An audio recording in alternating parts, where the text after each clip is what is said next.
Today we're presenting a case of lower abdominal and pelvic pain heaviness. Next slide. So our patient is a 63-year-old female postmenopausal. She's had 2 prior pregnancies. She presents with a 4-month history of intermittent lower abdominal and pelvic pain and heaviness radiating to the back. Her pain is described as more prominent on the left side and worse at the end of the day. She describes it as lifestyle limiting pain, requiring prior visits to the emergency department. And she's being followed by her OB, and she's been started on Lupron without any symptomatic improvement. And she was referred to Dr. Patel for evaluation for possible pelvic congestion syndrome. Next slide.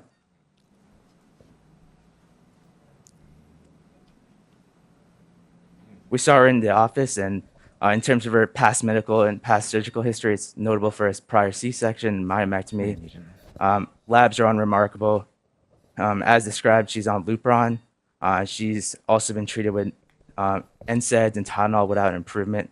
Her physical exam is notable for lower abdominal pain with deep palpitation, and her pelvic exam is negative for any vulvar or labial varicosities. Next slide. So here we have a axial and coronal CT imaging.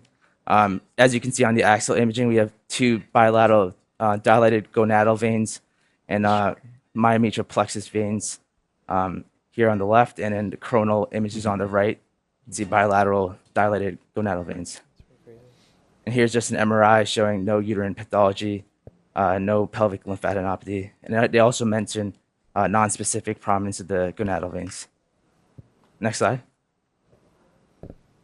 So our plan for her, so she's a 63-year-old female postmenopausal with clinical symptoms and imaging findings of pelvic congestion syndrome.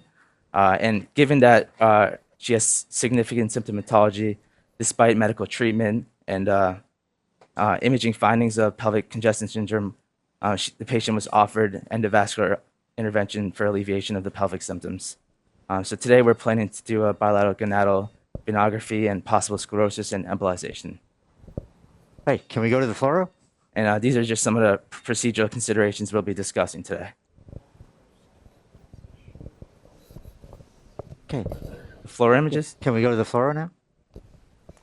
Okay, so we had jugular access, and we put in a 7 French sheath here, and this is our initial left renal venogram with a Cobra catheter. And you can see that just with a simple hand injection, there's a fair amount of reflux into the left gonadal vein. Right. Let's go to the next one. Yeah. So we were able to manipulate a wire down into the left gonadal vein, and just a little hand injection here first. And you can see that there's already opacification of the ovarian plexus on the left side, as well as the uterine plexus, with some opacification over to the right side. This is without the balloon. And then we put in a python balloon here, and put the balloon up, the occlusion balloon, and we did a run through the balloon.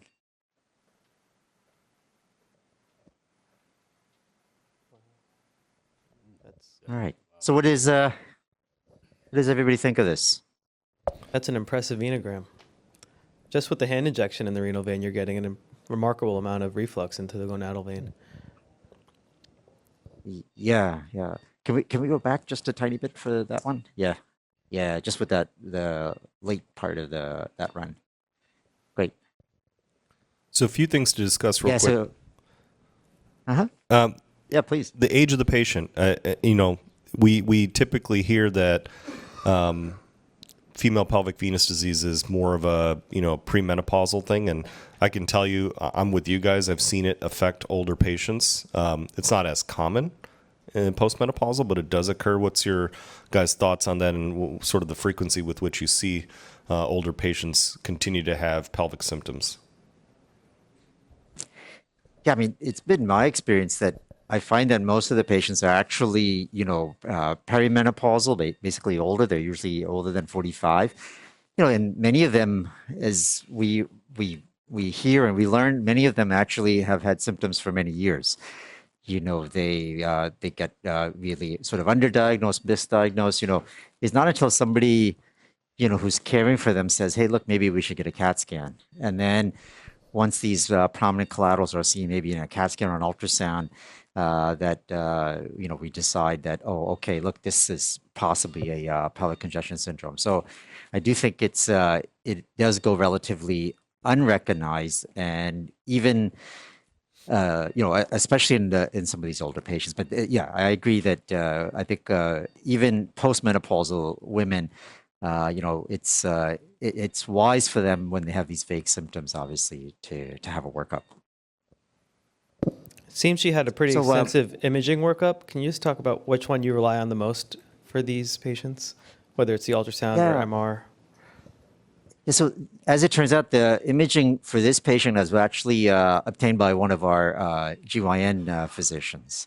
And, obviously we have a close working relationship with them. And so, he had already gotten the CAT scan. But the CAT scan actually that was showed, it was a year and a half old. So actually she didn't come to me until the GYN actually got the MRI and then decided, wait a minute, there's not much pelvic, uterine pathology and just these prominent veins. And so that's when he sent them to us. But usually, they've already had an ultrasound. And so I usually, if I suspect it, I usually will get a CT. I think it's reasonable to get an MRI of the pelvis with a MR, venography of the abdomen and pelvis, and so that's another way of doing it. But I do think it's important to actually make sure there isn't any other uterine pathology, especially in these perimenopausal or postmenopausal women. The CT actually. Is somebody using something else? No, we agree with you. Dynamic MRI is something we use, but the CT actually gives you your answer. You have dense contrast in the ovarian veins. It's way denser than the rest of the venous blood pool. Yeah. So it's clearly refluxing and static there. Okay, good.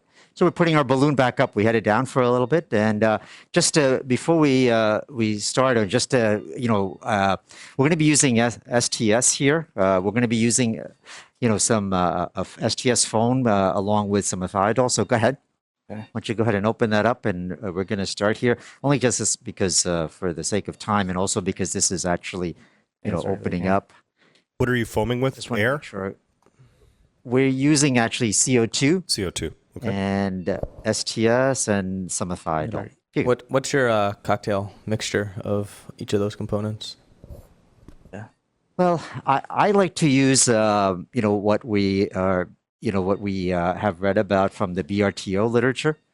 Yeah, it's getting we've had a little crack here because it's been sitting unfortunately a little bit. We're going to get another syringe here and make this work. I think we'll get this one too, if you like. We usually use, I like to use, 3% STS, a thiodol, and carbon dioxide. So I use 3 to 2 to 1. I know that there are some operators that are actually, like to just basically go with nothing to opacify the the sclerosing agent. They just use STS, either 2 or 3%, as well as carbon dioxide. Are people using air also, room air? I think a lot of Here we people go. We're do, but starting I to get agree it. with you on using carbon dioxide. I think it gives you a finer bubble, more surface area. Yeah, I think that, I think that overall, I think most people feel that room air gives you slightly different kind of foam, but I do think that the CO2, I prefer actually to give the CO2, especially if you're going to be giving a fair amount of foam. And if you think that there's a chance that it could go systemically, I think better to go ahead and do that. We're just trying to What are you figure out watching for what on that- this injection as you inject the foam? Yeah, so I like to just sort of see that we're seeing where the put your finger on that, yeah, that the foam is is opacifying obviously the ovarian plexus and the uterine plexus, and I'm actually looking to see if there's any opacification of the iliac veins. Because if we have that, then I prefer to sort of at least stop for a little bit, and then see what else we're opacifying. Because obviously, as the foam sets up, things are going to change a little bit, and some vessels might start to fill. You might see some opacification of some of the iliac veins, and that's a time to stop. But I'm looking for basically the uterine plexus fill, hopefully fill over to the contralateral side, and possibly even fill the, contralateral gonadal vein like it did on our earlier run. Raj, do you much do have we your got in injection so far? from? I see you're doing it from the mid gonadal. Do you go deeper down into the plexus to inject at all, or do you inject from here usually? Yeah, that's a very, very good question. And actually, I like to be basically, I like to put the balloon catheter, just central to where I can see some of the parallel collaterals. Because obviously, the idea of using the STS, using the foam, is to basically get into those parallel collaterals and reduce the likelihood of, late recurrence, late failure. And so I like to, and so we were able to see that this was one of the larger parallel collaterals just above the level of the iliac crest. And you can see now, I hope you can see it on the screen, that we're actually starting. Why don't we go ahead and just push some out, a little more out of the catheter. You can see that we're starting to fill some of the, release the peripheral aspect of the left, from the uterine plexus right into the right ovarian plexus. Yeah, that's good right there. That's great. Beautiful. Okay. Excellent. All right, you take a single shot? Yep. So as I was saying earlier, I like to position it so that we're actually, above some of those prominent, collaterals, those parallel collaterals. I know there's reports. Some people will just go ahead and get a catheter down, maybe even go through the plexus and go into the contralateral gonadal vein, and then use something else like maybe glue or some other embolic agent. Can you tell us It's just why you use a balloon, and how do you decide on the volume of sclerosing to inject into the gonadal vein? Yeah, that's a very good question. One of the things that we did here, which I think you may have seen it earlier, which is that we had actually, with the balloon up, we had put in some 50-50 contrast, and we were able to actually calculate or at least estimate the volume of the system, basically of the central left gonadal vein and also the plexus and the contralateral vein. So we actually estimated that to be about 20 cc's. That's going. Okay. There's a good amount of flow on the right side there. Yeah, actually, it's crept up quite a bit over there, and we didn't see anything going into the iliac system, so I'm actually quite happy with that, because obviously you can get some new collaterals opening up or venous tributaries opening up, and we just want to make sure that we actually are sort of slowing down the injection, if we're doing that. All right, so I think we're in the process here now of putting in a coil here. How long what does the group think about how long the foam should be left in place? Yeah, I think that's the variable part. And so what I personally do is I wait to, I don't use an occlusion balloon. I think that's totally valid to do it. It's a personal preference. And then I wait till the pelvic reservoir is basically obliterated. And then I have a very loose coil pack on the way out. Okay. Now, why do you keep it loose? One, cost, and two, you often have reflux. When you do it without an occlusion balloon, you get a lot of reflux up your ovarian vein. So the sotrodecol beats up the vein to begin with, and it's already started to thrombose, and the coil just finishes it off. What coils are you using? Okay. We're using a interlocks here. Yeah, these are the 35 interlocks. We also have some, some pushable coils here, some 35 nesters. I think one of the coils has a little, it's It's gotten a little stuck here. So do you, okay, yes. So, do you feel, Chris, do you feel that, not having the occlusion balloon, that actually, does Can't hear you. does help, Can you turn my mic set off? fill the plexus more? So I just feel like you might get a little bit better filling if you have the occlusion balloon, which is why I like to use it. Yeah, so I think part of it is that I park the catheter pretty far down. Okay. If in this image, it would be like at the bottom of the SI joint roughly, and it'd be like a 5 French angle tip Okay. catheter. And then you're right, you get parallel pathways closing, and I'm the same as you. I look for the iliac vein. I look at my runs, and if I see the iliac vein pop up, I note the amount of volume that I've injected, and then I inject less foam sclerosant than that volume, so it's not, in theory, going into the iliac vein. And then what I typically see is that the whole left side and most of the plexus gets beat up, and then I catheterize the right side. And on the right side, Right. you have very little left to do, but you close a little bit of the reservoir on that side, and then just a couple coils, and then you're done. But again, there's a lot of different ways to do this. Yes. No, look, I think there is. I like the balloon mainly because I feel like we can fill out the plexus, get some more of the collaterals, prevent, some of the sclerosing agent from being driven by the reflux, into veins that, we might not want it to go to. So I like the balloon to sort of help modulate the flow. But but you're right. There are a lot of different ways of handling this. Okay. Yeah. Okay. On We're the just balloon getting run, a coil down.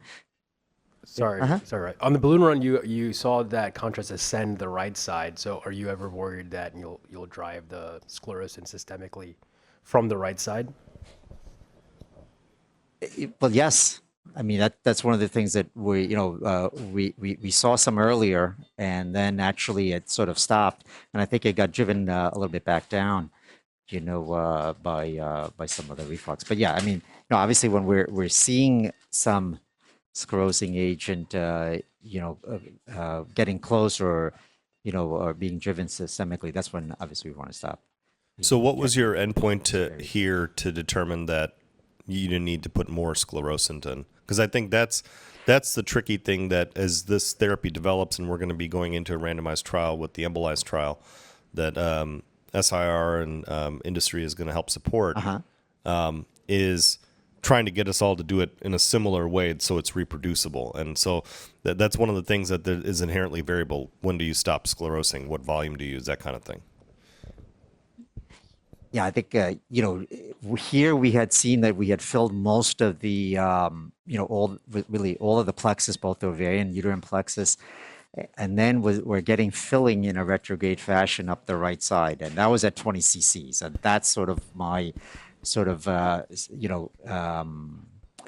estimation, calculation of how I decide on how much volume we're going to give of this sclerosing agent. So I mix it based on that. So okay, we had 20 cc's, so I'm going to mix about about 21, 22 cc's, and we'll see how much we get in. And obviously things change, and once we start to see that there's enough in there, then we'll stop, and then we'll say, okay, this is how much we're able to get in. So my endpoint is that. But I guess my question also is, why do you like a sort of a looser packing? I think you can use less coils, and I have yet to see recanalization be an issue, just because you're also using the foam that beats up the vein. Do you think it's more of an issue for varicocele versus, meaning male gonadal vein versus female gonadal vein embolization? In other words, do you feel like the late recurrences, especially with varicocele, those are really related to parallel collaterals that didn't get adequately treated? Yeah, I think part of it is that we don't typically give a lot of sclerosant directly into the pampiniform plexus for varicocele, just because of the pain and so that part and just the volume. Yeah, right, exactly. And so that part of the procedure isn't analogous to the female side, but I think because you're not giving as much sclerosant, you're not refluxing as much into the gonadal vein in a male, and so the risk of parallel channel patency is higher. I mean, this is all just speculation. It is true that the volume that we typically give for the male gonadal vein versus female is certainly very different. It's much lower. You know, maybe use whatever 6 cc's, 8 cc's of foam, you know, with, you know, two basically different spots for the coils. And so, yeah, I mean, I think that is the case. But you know, I have yet and love to hear, you know, what people's thought are. I've seen very few of the of female late recurrences, and some of it may be just again the symptoms and how vague they might be.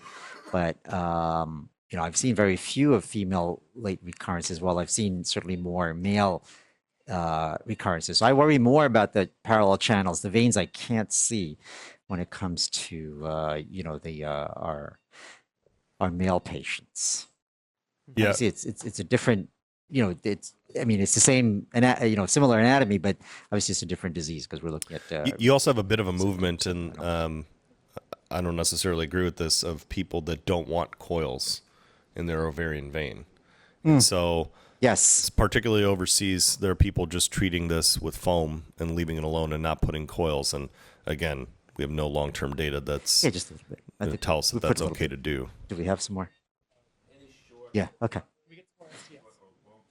Yeah. I mean, I hear what you're saying, especially, you know, with things like artifact, you know, MR and CT artifact, you know, in somebody who has a number of coils. Obviously, we want to try to use coils that are going to, you know, minimize the artifact. But yes, I mean, We have a question from the audience about any concerns or, you know, long-term concerns with using foam sclerotherapy in the pelvis. When you're consenting the patient, like pulmonary emboli. I'm sorry. Repeat that again. For a second? Any concerns, like say, you know, systemic thrombosis, pulmonary embolism, with foam sclerotherapy, and how do you consent the patient and talk to them about, you know, rates that occurs at, that sort of thing?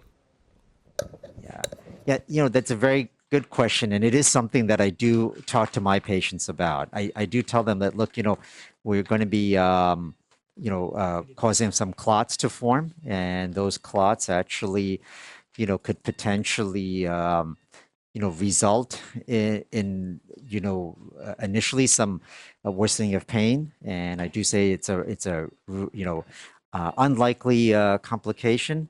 And you know, the few people that have asked me to quote a number, I've had to say I really don't know, but I do think it's less than 5%. But I don't think you know, that's really reported, you know, and I guess it goes probably relatively underreported here. We almost never anticipate. Okay, thanks. Yeah, so you probably already heard. We're just sort of, and you're seeing it on the screen. You know, we have a pack of coils, just you know, more central to where our sclerosing agent, the foam, went in, and we're just getting another balloon because we're going to put just one more, you know, sort of aliquot of foam, and that's getting being put together now.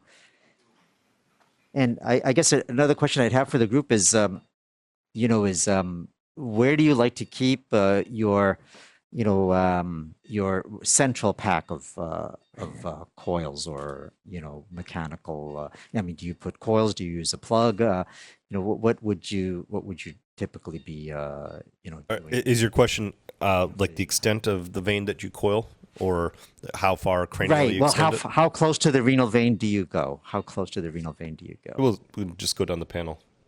I go a little higher than you've gone. I go a little mid to distal gonadal vein. Just obviously staying away from the renal.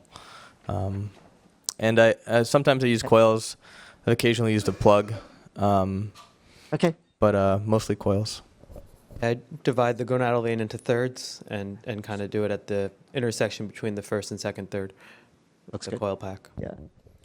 Yeah, I'd take it up within a few centimeters of the gonadal vein ostium. Okay. Yeah, I mean, I guess. Are you guys doing a sandwich technique as well? A few centimeters, like, I'm sorry, say it again, please. I was just asking the panel if they also do a sandwich of foam, coil foam. I'll usually do at least 1 or 2 layers of foam and then coil a couple centimeters from the ostium. I think there's some variability. We were in California. We were doing a lot more.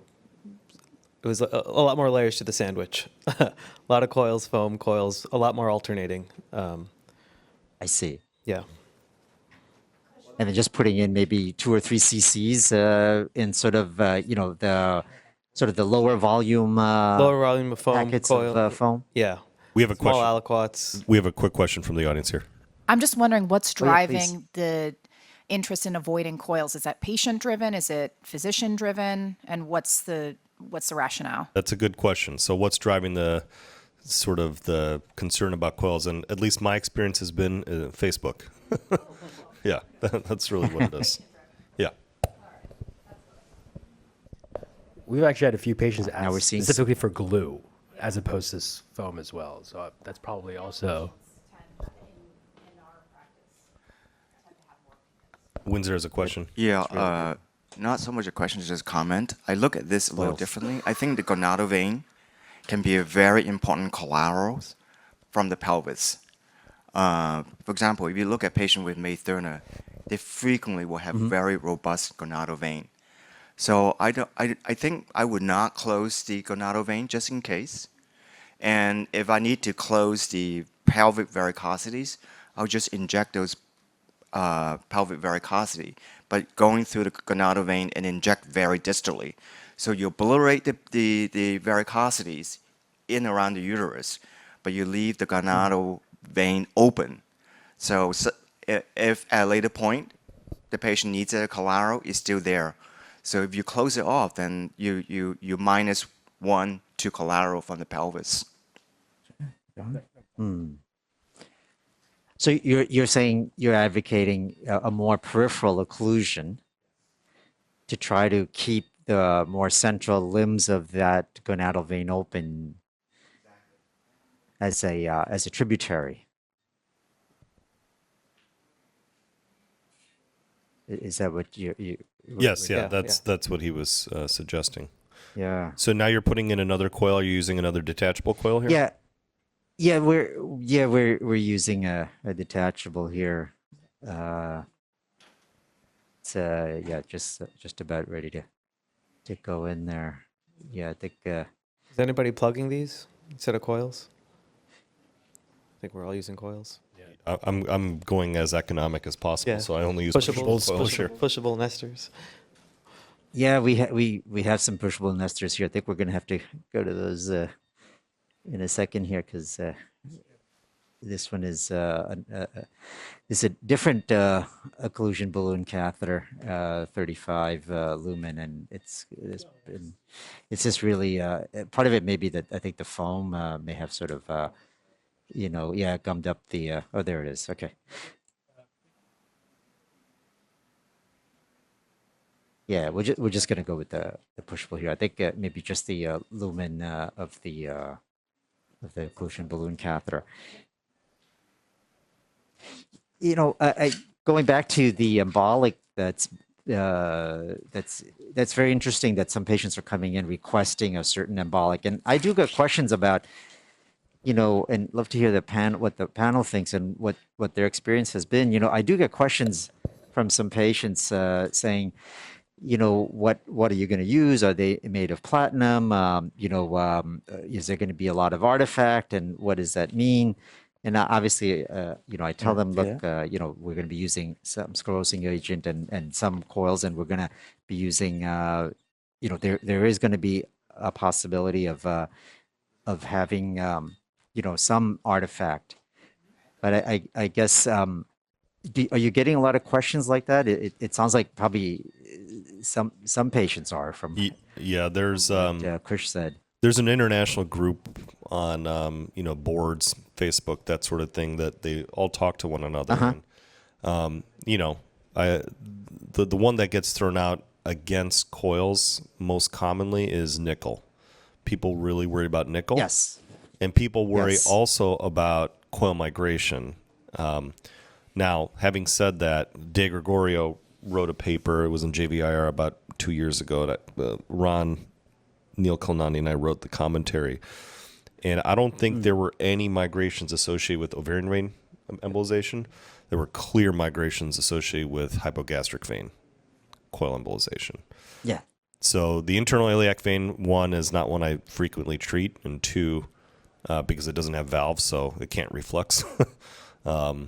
Only the reservoir and like the medial veins have valves, but the hypogastric vein itself, nobody is born with a valve there. So if you don't have a valve, how can it reflux?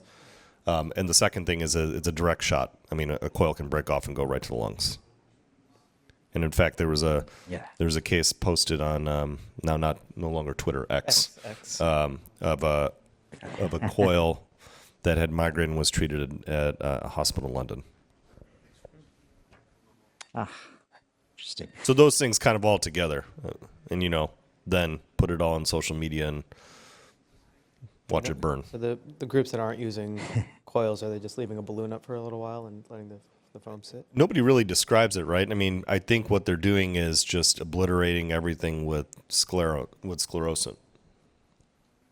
Maybe they're using glue. Yeah, so that's very interesting. So, obviously when I just want to ask the panel, so in this case, there are two prominent right and left gonadal veins. My approach has been is that, if they're both prominent, then we're going to treat them both. If only one of them is prominent and I can actually see the other one with a retrograde injection with a balloon, then I usually don't go ahead and select out, say, the right side if it's normal. But when it's prominent like this, I think you have to select out that right side and consider, treating it. And I think the plan here for us today is to investigate it and properly treat it. But do you typically also study the iliac system? Yeah, so Typically go down there. Yeah, no, that's a good question. So the one thing I would say is I don't ever treat the iliac, meaning let's say there's a nivell. I don't treat the iliac at the same time as I'm doing ovarian vein reflux because you don't want to mix your outcomes and your toxicities. You want to separate them out in time and make sure you give the patient a chance to maybe just improve with one intervention. Right. Right. And I don't embolize hypogastric veins anymore, just because it's a hunting expedition and I've never seen anything that really shows that works. And I will say now, I always treat both ovarians because I had a number of patients come back after the left treatment that needed a right treatment. And it's kind of like GSV. You can get segmental reflux. You don't have to have truncal reflux. You can get segmental reflux. Interesting. Okay. Yes, we should invest. We're just, I think we're going to get a catheter down and get into the right. But just going back, so that's interesting. So I guess you're saying that you realize that there are other, because of the vas plexus, that there are other reservoirs, but you also realize that or understanding that if we just treat what are probably the main vessels, the main culprits, and then seeing how the patient does, and then bring them back, that I think is a very reasonable thing to do. But you're finding that the right side, even if it's normal, you're saying that it probably needs to be considered for treatment during the first session. Yeah, what I find is, like in this case, I wouldn't be surprised if your right side is pretty beat up already. I bet you had sclerosis already going into it. But what I found is sometimes the cranial segment of the right isn't that bad, but then you get a microcatheter or something down a little bit further. If you're coming from the neck, you can even get a 4 or 5 French catheter down, and you'll see stasis in the parametrial plexus from that side. So I give a little bit more sclerosant there. So it doesn't usually take much, and then a couple coils, and then the right shuts down as well. But I can now think of like 5 patients that came back a few years later and had to be treated from the right as well. And the other reason I will say to treat it at the same time is with the current coverage climate for this procedure in the U.S., if I get approved once, I'm going to take that chance to just treat the right ovarian vein. Okay. So it's interesting. So you're thinking that maybe Yeah. the recurrence is because we did not treat the contralateral side, even when it didn't look so bad. Right. You had like a segmental reflux, and then, now that Right. you've taken out that side, the right ovarian vein becomes the dominant drainage pathway, and, Yes. it's already incompetent and then becomes more incompetent. Windsor had a question. How do you find the right ovarian vein? It can be challenging. A little bit easier from the neck than the groin, for sure. But what are your guys' thoughts on that? Yeah, there it is. Kind of Yeah, like I mean, what, it just, yeah, I'll go ahead, please. yeah, kind of like what you guys are doing right now is basically getting right underneath that right renal vein and hunting around with your glide catheter. Yeah. Yeah, that's always been. You always use a glide cath? It can be hard. I mean, there's a couple times from the neck I've had to use a Sim 1, even a Sim 2 if it's a big enough cava, an Ansel 2, Ansel 3, and you vary the amount of curve you have. It just depends. You see, it's already beat up. Yeah. I mean, this is this is obviously a decent sized one, but with a small one, I agree they can be pretty tough, and I think just like was mentioned. Yeah, yeah, yeah. Well, let's see. Yeah, why don't we at least just do a run here, and then we can take a look and see. What does the group think? I think It's just like you were saying, it's beat up and it's a smaller caliber. We're just gonna do a little run here, and see what that looks like. There's some parallel collaterals there too, but there isn't really much flow back down towards the pelvis anymore. What does the group think? I think I might just coil this, and then be done. Yeah, I think we'll put a coil in it at the very least. Yeah, I think we could put one here and maybe just one up a little higher, and I think we should be good. Yeah. Is the panel happy with that? Yep. Yes. Good.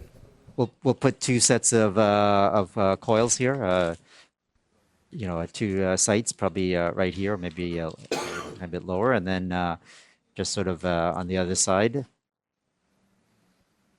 not around 2, 3. Yeah. Okay. Is anybody in the panel doing routinely the iliac interrogation? For both sides. Routinely. You're talking Because about internal iliac? in my experience, I have not. Yeah, I'm talking about the internal iliac. In my experience, I have not.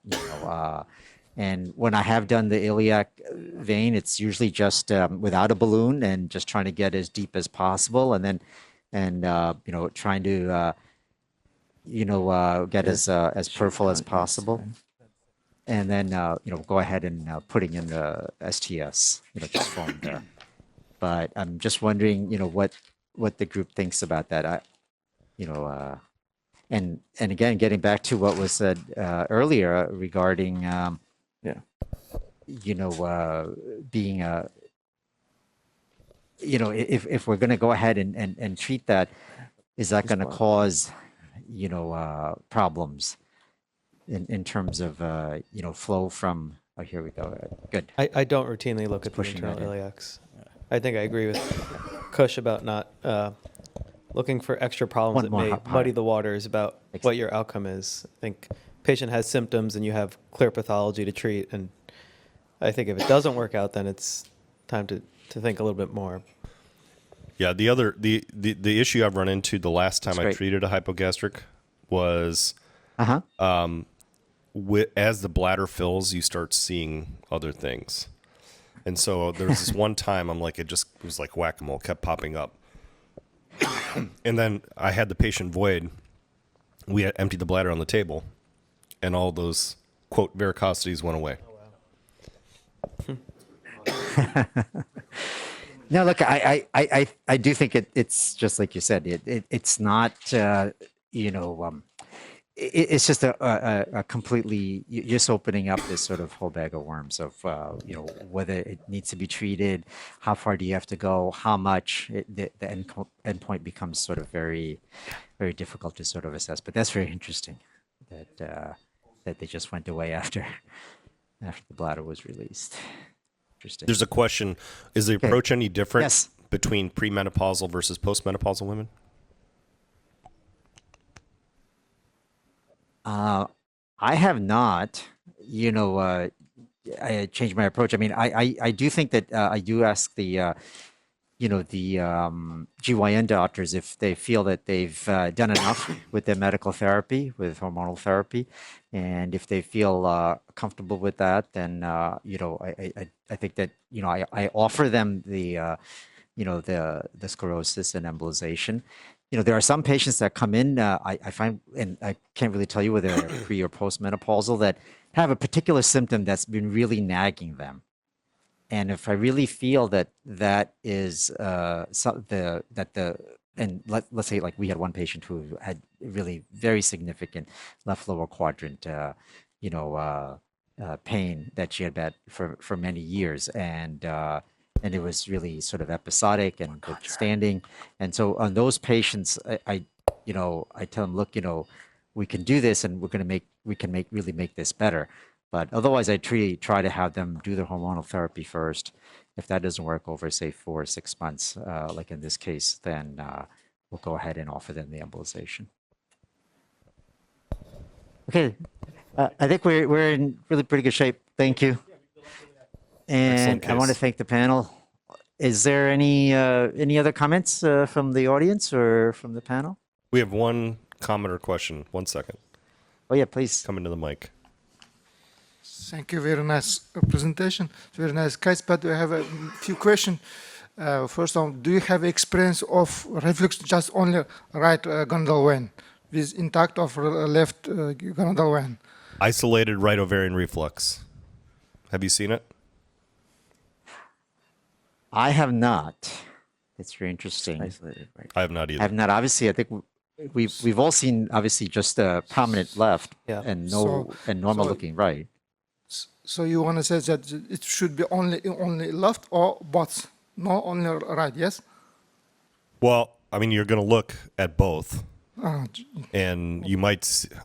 I don't think you'll find an isolated right ovarian reflux. If anybody in the audience has seen that case, please speak up. But you're going to look at both. But I have had some experience of some patients with just on enlargement of right gonadal veins without enlargement of left gonadal veins. That's why I'm asking. And second question is, this patient has a varicose veins on the legs?